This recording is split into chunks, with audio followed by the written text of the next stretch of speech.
Hello everyone, welcome to Engineers Education Point. इस video में fundamental of electrical and electronics engineering के question paper को देखेंगे। ये एग्ज़ाम 13 अप्रैल 2023 को कंडक्ट करवाया गया है state board of technical education Bihar के द्वारा। ये डिप्लोमा फर्स्ट सेमेस्टर का क्वेश्चन पेपर है। फर्स्ट सेम ग्रुप बी वाले को पढ़ना है और सेकेंड सेम में यही सब्जेक्ट ग्रुप ए वाले को पढ़ना है। तो चलिए हम लोग देखते हैं इसका क्वेश्चन को। पहला क्वेश्चन है, an ideal voltage source should have.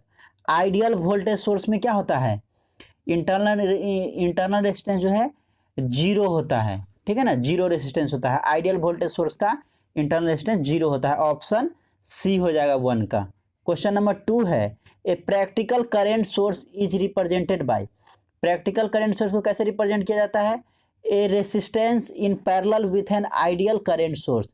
एक आइडियल करंट सोर्स के पैरेलल में क्या किया जाता है, एक रेसिस्टेंस को लगाया जाता है प्रैक्टिकल सोर्स बनाने के लिए। ऑप्शन बी हो जाएगा 2 का बी। क्वेश्चन नंबर 3 है, which of the following statement is not correct for an ideal operational amplifier.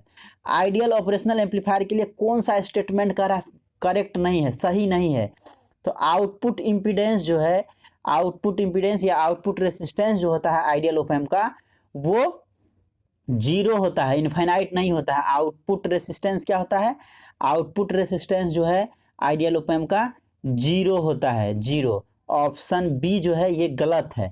Input impedance infinite होता है और आउटपुट इम्पीडेंस या रेसिस्टेंस के टर्म में भी बोल सकते हैं, इनपुट रेसिस्टेंस इनफाइनाइट होता है और आउटपुट रेसिस्टेंस जीरो होता है। तो ये जो ऑप्शन बी है वो गलत है, 3 का बी गलत है। नेक्स्ट क्वेश्चन की ओर चलते हैं।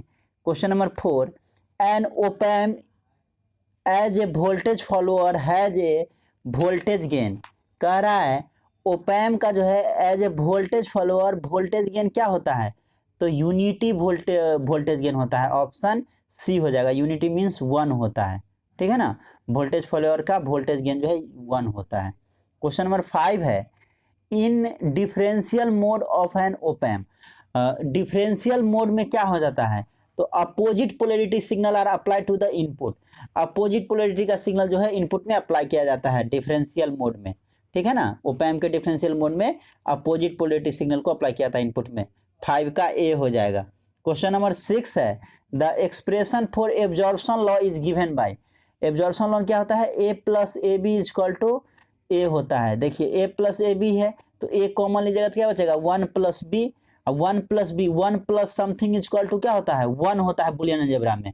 तो ए इंटू 1 और ए इंटू 1 इज इक्वल टू क्या हो जाएगा, ए हो जाएगा। तो ऑप्शन ए जो है एब्जॉर्प्शन लॉ को दिखाता है, 6 का ए हो जाएगा।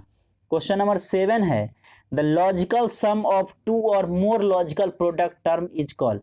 2 और मोर लॉजिकल प्रोडक्ट जैसे A B C plus A bar B C plus A B C bar, इस तरह का है। कह रहा है लॉजिकल सम ऑफ 2 और मोर लॉजिकल प्रोडक्ट। यहाँ पे 2 या 2 से अधिक 3 प्रोडक्ट है, 3 का प्रोडक्ट है, उसका लॉजिकल सम को क्या बोलते हैं, तो इसको सम ऑफ प्रोडक्ट बोला जाता है। सॉफ्ट फॉर्म होता है सम ऑफ प्रोडक्ट। ऑप्शन 7 का ए हो जाएगा, 7 का ए हो जाएगा। क्वेश्चन नंबर 8 की ओर चलते हैं। क्या कह रहा है, how does a logic gate function. Logic gate कैसे काम करता है, using the flow of electric current, ठीक है ना, using the flow of electric current. जब ऑन रहेगा, ऑन स्टेट में रहेगा तो करंट फ्लो करेगा, ऑफ स्टेट रहेगा तो करंट फ्लो नहीं करता है। ऑप्शन 8 का ए हो जाएगा। क्वेश्चन नंबर 9 है, एन एंड गेट। तो एंड गेट क्या होता है, ये equivalent to series switching circuit होता है। 9 का सी हो जाएगा। An AND gate is equivalent to a series switching circuit. Series switching circuit के इक्विवेलेंट होता है, 9 का सी हो जाएगा। क्वेश्चन नंबर 10 है, permeability in a magnetic circuit correspond to. ठीक है, परमिएबिलिटी जो मैग्नेटिक सर्किट में परमिएबिलिटी होता है वो किसके समतुल होता है इलेक्ट्रिक सर्किट में, तो कंडक्टिविटी के समतुल होता है। 10 का क्या हो जाएगा, 10 का बी हो जाएगा, कंडक्टिविटी के समतुल होता है। ऑप्शन बी हो जाएगा 10 का। क्वेश्चन नंबर 11 है, the property of a material which opposes the creation of magnetic flux in it is called. कह रहा है the property of a material which opposes the creation of magnetic flux, magnetic flux के create करने के जो oppose करता है उसको रिलेक्टेंस बोला जाता है, मैग्नेटिक रिलेक्टेंस। ऑप्शन डी हो जाएगा 11 का डी हो जाएगा। नेक्स्ट क्वेश्चन देखिए, क्वेश्चन नंबर 12 कह रहा if the area of hysteresis loop of a material is large, hysteresis loop जो है एरिया जो है हिस्टेरेसिस लूप मटेरियल का लार्ज है तो hysteresis loss in the material, अगर एरिया लार्ज होगा तो क्या होगा, लॉस भी लार्ज होगा। ऑप्शन सी हो जाएगा 12 का सी। क्वेश्चन नंबर 13 है identify the factor on which self inductance does not depend, कह रहा सेल्फ इंडक्टेंस जो है किस पे डिपेंड नहीं करता है ये बताना है। तो L इक्वल टू क्या होता है, म्यू एन स्क्वायर ए बट्टे एल, तो किस किस पे, नंबर ऑफ टर्न्स पे तो डिपेंड करता ही है, एरिया पे भी डिपेंड करता है और लेंथ पे भी डिपेंड करता है और permeability of core material mu पे भी डिपेंड करता है। किस पे नहीं करता है, तो परमिटिविटी पे डिपेंड नहीं करता है, परमिटिविटी पे डिपेंड नहीं करता है। ऑप्शन सी हो जाएगा 13 का। 14 है A circuit component opposes the change in circuit voltage is, कह रहा सर्किट कंपोनेंट जो क्या करता है, सर्किट वोल्टेज में जो चेंज आता है उसको अपोज करता है, विरोध करता है, ठीक है, तो उसको कैपेसिटेंस कहते हैं। ऑप्शन 14 का बी हो जाएगा। क्वेश्चन नंबर 15 है under the condition of resonance RLC series circuit the power factor of the circuit is, power factor जो है सर्किट का क्या होता है, तो पावर फैक्टर जो सर्किट का यूनिटी होता है, यूनिटी मीन्स 1 हो गया, ठीक है ना। RLC सर्किट में रिजोनेंस कंडीशन में पावर फैक्टर जो है सर्किट का यूनिटी होता है, 1 होता है। 16 है the period of a wave is time required to complete 1 cycle, एक साइकिल को कंप्लीट करने में जो टाइम लगता है उसी को पीरियड बोला जाता है, time required to complete 1 cycle. 16 का बी हो जाएगा। क्वेश्चन नंबर 17 है for a sine wave with peak value I max, peak value means maximum current दिया हुआ I max, the RMS value, तो आई RMS इक्वल टू क्या हो जाएगा 0.707 आई मैक्स होता है। ऑप्शन बी हो जाएगा 0.707 आई मैक्स। ऑप्शन बी हो जाएगा 17 का। क्वेश्चन नंबर 18 है what is the function of breather in a transformer, transformer में जो ब्रीदर होता है उसका क्या काम है, to arrest flow of moisture when outside air enters the transformer, ठीक है। ऑप्शन ए हो जाएगा। क्वेश्चन नंबर 19 देखिए क्या कह रहा है which the following is the main advantage of auto transformer over 2 winding transformer, auto transformer का क्या एडवांटेज है 2 वाइंडिंग ट्रांसफार्मर के कंपैरिजन में, ठीक है, तो क्या एडवांटेज है ये बताना है। तो सेविंग इन वाइंडिंग मटेरियल, इसमें जो है ऑटो ट्रांसफार्मर में वाइंडिंग मटेरियल कम लगता है कंपेयर टू 2 वाइंडिंग ट्रांसफार्मर में, ठीक है ना, तो ये क्या करता है वाइंडिंग मटेरियल को सेव करता है। 19 का सी हो जाएगा।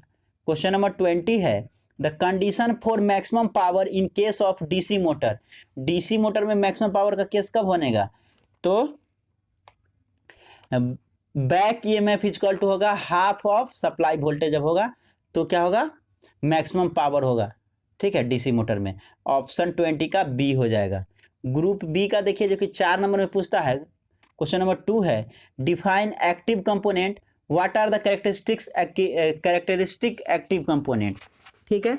इसी के और में पूछा है define periodic and non periodic signal को डिफाइन करना है, write some example of periodic and non periodic, ठीक है, जो खास पीरियड के बाद रिपीट करेगा वो पीरियोडिक हो गया, जो खास पीरियड के बाद रिपीट नहीं करेगा वो नॉन पीरियोडिक हो गया। क्वेश्चन नंबर 3 है what is an operational amplifier, op amp क्या होता है, what is an output of differentiator and integrator, differentiator और इंटीग्रेटर का आउटपुट क्या होता है ये पूछा है। Why feedback is use in operational amplifier, operational amplifier में फीडबैक का क्यों यूज करते हैं। व्हाट इज वोल्टेज गेन क्या होता है एक्सप्लेन करना है। क्वेश्चन नंबर 4 में पूछा है what is Boolean algebra define truth table, Boolean algebra को क्या होता है और ट्रूथ टेबल को डिफाइन करना है। State the factor on which the strength of magnetic field produced by a current carrying solenoid depends, factor बताना है।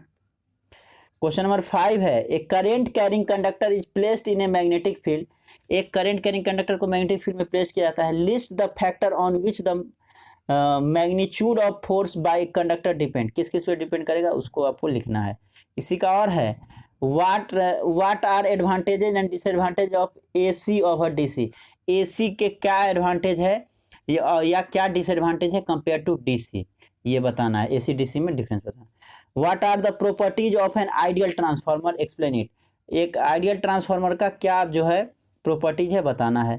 इसी का और है, on what principle electric motor work. Electric motor किस प्रिंसिपल पे काम करता है ये बताना है। राइट इट्स टाइप, और उसके टाइप्स को बताना है। क्वेश्चन नंबर 7 है ग्रुप सी का, जो कि 6 नंबर का है। Explain Lenz law and Faraday law of electromagnetic induction. Lenz law और फैराडे लॉ को एक्सप्लेन करना है। On what factor does dynamically induced EMF depend. इसी का और क्वेश्चन है, discuss analogy between electric and magnetic circuit. Electric circuit और magnetic circuit के बीच में जो समतुल्य है उसको जो है एनालॉजी को बताना है। On what factor does the magnetic reluctance depend, is it constant at all flux density. Question number 8 में पूछा है, what is meant by resonant frequency. Why is series resonance called voltage resonance and parallel resonance called the current resonance. तो ये आपको लिखना है। इसी के और में पूछ दिया है, what is an operational amplifier use most commonly as an integrator and not as differentiator. कह रहा है ओपैम का जो है सबसे ज़्यादा यूज जो है इंटीग्रेटर के तौर पे किया जाता है, डिफरेंशिएटर के तौर पे क्यों नहीं किया जाता है, एक्सप्लेन करना है सुटेबल रीजन से।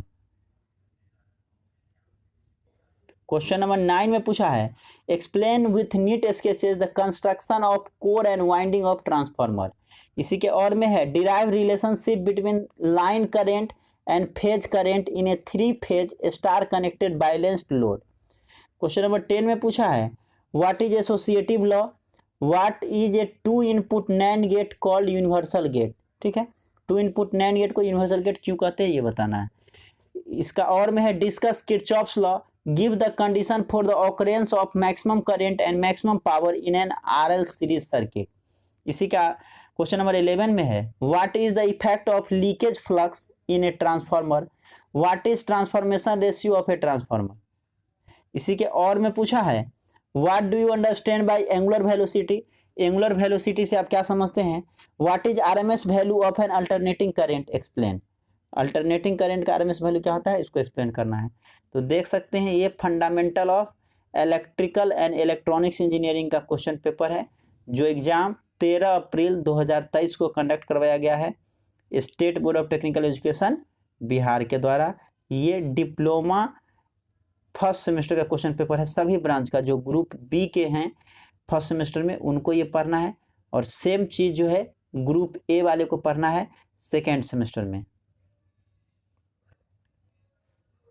Thank you for watching this video, thank you so much.